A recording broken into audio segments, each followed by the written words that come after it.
샬롬, 사랑하는 성도 여러분, 지난밤에도 편안히 잘 주무셨습니까? 2022년 3월 29일 화요일 새 아침을 주신 하나님께 감사드립니다. 오늘도 하나님의 돌보심 가운데 아침부터 밤까지 코로나로부터 안전하시고 삶은 평안하시고 감사와 기쁨도 가득한 날이 되시기를 바랍니다. 백신 맞는 분들은 무탈하시고 마스크 잘하고 손 잘 씻어 건강도 지켜내시는 소중한 하나님의 사람 되시기를 바랍니다. 오늘 아침은 누가복음 24장 13절로 35절까지 말씀을 본문으로 성경대로 믿으라는 제목의 말씀을 나누겠습니다. 여러분, 우리가 어떻게 하면 신앙생활을 잘 하겠습니까? 우리 몸에서 괴롭게 하던 암덩어리가 떨어져 나가면 신앙생활 잘 할 수도 있겠지요. 실패했던 사업이 크게 성공하면 신앙생활 잘 할 수도 있겠지요. 8등급, 10등급 하던 자녀가 대학에 진학을 하면은 정말로 하나님 잘 믿을 수 있겠습니까? 물론 이런 일들은 놀라운 일이고 신기한 일이고 감격적인 일인 것은 분명합니다. 하지만요, 여러분, 믿음은 그런 감각적인 데서 진정한 믿음이 찾아오기는 쉽지가 않습니다. 물론 그런 기적적인 일들이 믿음에 도움이 되는 것은 분명합니다. 그래서 믿음을 갖게 되는 일, 믿음 생활을 시작하는 일에 그런 기적의 체험은 확실히 큰 도움이 됩니다. 하지만 오래 가기는 어렵습니다. 예수님께서도 분명히 말씀하셨습니다. 죽었던 사람이 살아와도 완악한 죄인의 마음에 믿음이 생기는 것은 아닌 것입니다. 그럼 뭡니까? 여러분, 오직 선지자의 말씀을 듣고, 즉 성경 말씀을 듣고 믿음이 생겨야지만 그 믿음이 온전하고 흔들리지 않는다는 사실입니다. 부활도 마찬가지입니다. 눈으로 본 사람과 그 부활을 말씀으로 들은 사람, 여러분 누가 더 믿음이 확실하겠습니까? 오늘 성경에 여기에 대한 답이 확실히 있습니다. 자, 엠마오로 가는 두 제자가 있었습니다. 왜 예루살렘에서 엠마오 시골로 가고 있을까요? 그들은 예수님의 부활을 믿지 못하고 가고 있는 것입니다. 여인들과 제자 중에서 부활을 본 사람의 이야기를 듣고도 믿지 못하기 때문에 엠마오로 도망가듯이 떠나고 있습니다. 남의 이야기로, 남이 본 것으로 나의 부활 신앙과 부활 믿음을 견고하게 세우기는 어렵습니다. 자, 그렇다면 여러분, 베드로는 어땠습니까? 베드로는요, 직접 예수님의 무덤에서 그 무덤이 열려 있고 세마포가 벗겨져 있는 것을 직접 봤습니다. 그러나 베드로는 다시 갈릴리로 가서 업으로 돌아갔습니다. 그러니까 눈으로 봐도 믿기 어려운 것이 부활입니다. 도마는 심지어 예수님의 손과 옆구리에 자국을 보고서야 부활을 믿겠다고 했습니다.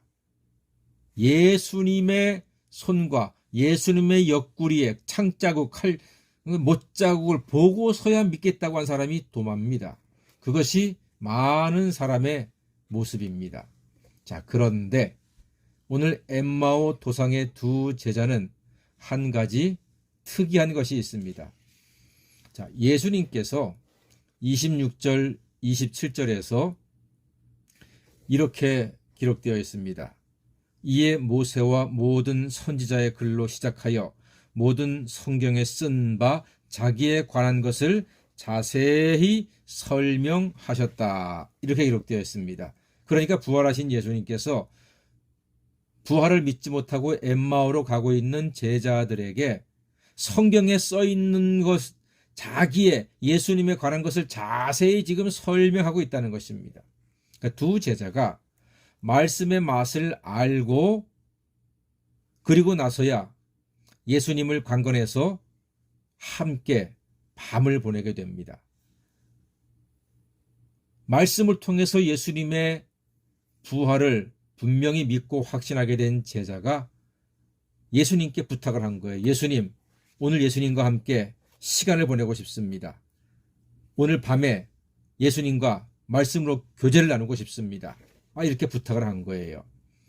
그래서 예수님과 두 제자는 밤을 보내게 되는데 30절 31절 말씀 보니까 이렇게 기록되어 있습니다. 그들과 함께 음식 잡수실 때에 떡을 가지사 축사하시고 떼어 그들에게 주시니, 자 31절 잘 들으세요. 그들의 눈이 밝아져 그인 줄 알아보더니 예수는 그들에게 보이지 아니하시는지라, 그렇게 말씀하고 있습니다. 떡을 떼실 때 마침내 동행하신 그분이 부활하신 예수님인 것을 알게 되었습니다. 그들은 결국 말씀으로 예수님을 만나게 된 것입니다. 말씀으로 만났습니다.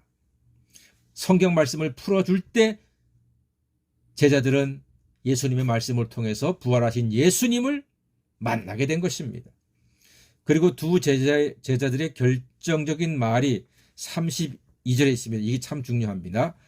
그들이 서로 말하되 길에서 우리에게 말씀하시고 우리에게 성경을 풀어주실 때에 우리 속에서 마음이 뜨겁지 아니하더냐, 이렇게 지금 고백을 하고 있습니다. 예, 길에서 성경을 풀어주실 때 마음이 뜨거워졌다는 겁니다. 그리고 나서 그들은 다시 예루살렘으로 와서 예수님 부활을 증거하는 견고한 믿음의 제자로 변화가 되었던 것입니다. 여러분, 이처럼 부활하신 예수님을 말씀으로 만난 사람만이 직접 눈으로 본 사람, 손으로 만진 사람보다도요, 말씀을 통해서 믿게 된 사람이 더 견고한 믿음을 갖게 된다는 말입니다. 바로 이 찬송처럼 말씀으로 서게 되고 말씀 위에 견고하게 된다는 것이죠. 이 찬송 우리 이 믿음으로 불러야 하는 것입니다. 주의 말씀 듣고서 준행하는 자는 반석 위에 터 닦고 집을 지음 같아 비가 오고 물나며 바람 부딪혀도 반석 위에 세운 집 무너지지 않네. 잘 짓고 잘 짓세 우리 집 잘 짓세 만세 반석 위에다 우리 집 잘 짓세. 아멘. 그렇습니다. 말씀으로 믿는 것이 참 믿음입니다. 말씀이 우리의 생명이고 말씀이 우리의 능력이고 말씀이 우리의 소망입니다. 사랑하는 여러분, 성경대로 믿으십시오.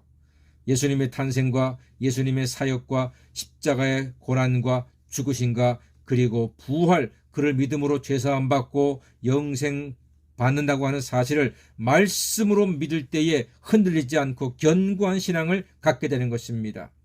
너희가 내 말에 거하면 참 내 제자가 된다고 말씀했습니다. 예수 말씀에 거하여 흔들리지 않으시고 성경 말씀대로 믿어서 예수님의 참 제자로 살아가시는 하나님의 자녀가 다 되시기를 주님의 이름으로 간절히 축원합니다. 아멘.